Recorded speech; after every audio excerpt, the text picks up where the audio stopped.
انت جيت يا قلب امك؟ ايوه جيت اما. طب غير هدومك يلا يا حبيبي عشان تنزل تجيب لي حاجات من تحت عشان الفطار. اما حرام عليك اما، مفيش غيري ولا ايه؟ ما عندك زعبولة؟ ما ينفعش، زعبولة لسه صغير ممكن اي حد يخطفه. الفراخ البلدي دي لما بتتحمر بتبقى تحفة. لغة ابن المحزوزة لغة. لما انت بتفطر بتتسحر معاهم ليه؟ احنا ايه بقى لا صيام ولا سحور، خلاص بقينا كفر للدرجة دي.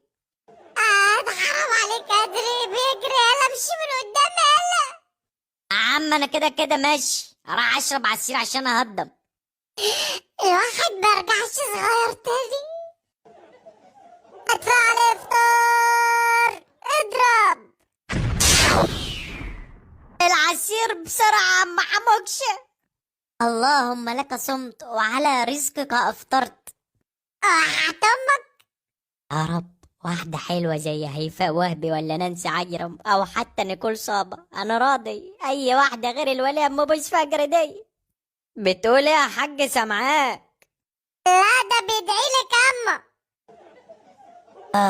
الواحد بعد الفطار يا اخي بيفخد على اخر. عندك حق يا زميلكس، الواحد حاسس كأنه حامل في التاسع. بس رمضان السنة دي حلو يا اخي، الواحد ما حسش بحاجة خالص. انت كنت فين طول النهار اصلا يا ممس؟ كنت نايم اصلا. قلتلي. يا اخي سبحان الله، الواحد يصوم 13 ساعة ويشبع في 5 دقايق، تحس انك شاحن اصلي. يا عم انت بالسم ده صوم اصلا؟ نايم لي في السرير طول النهار وتقول لي صايم؟ ده انا ساعات بحس ان الساعة بتصوم معانا. في دي عندك حق، قبل الفطار تلاقيها ماشية كده بالعافية وتحس العقارب هفتانة، انما بعد الفطار الله اكبر، عربية فيراري. الواحد ما بيلحقش ينام ساعتين على بعض قبل ما يروح الشغل. ايه ده، انت بتروح الشغل في رمضان؟ ايوه، ايه المشكلة يعني؟ يا ابني مش الصيام ابتعاد عن الطعام والشراب؟ مظبوط. البقاء لله، صاحبك مات.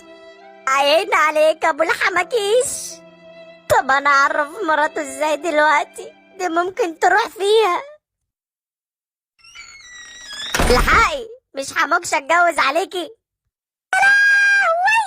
اله اشوفه داخل عليا ميت. خش يا رجاله.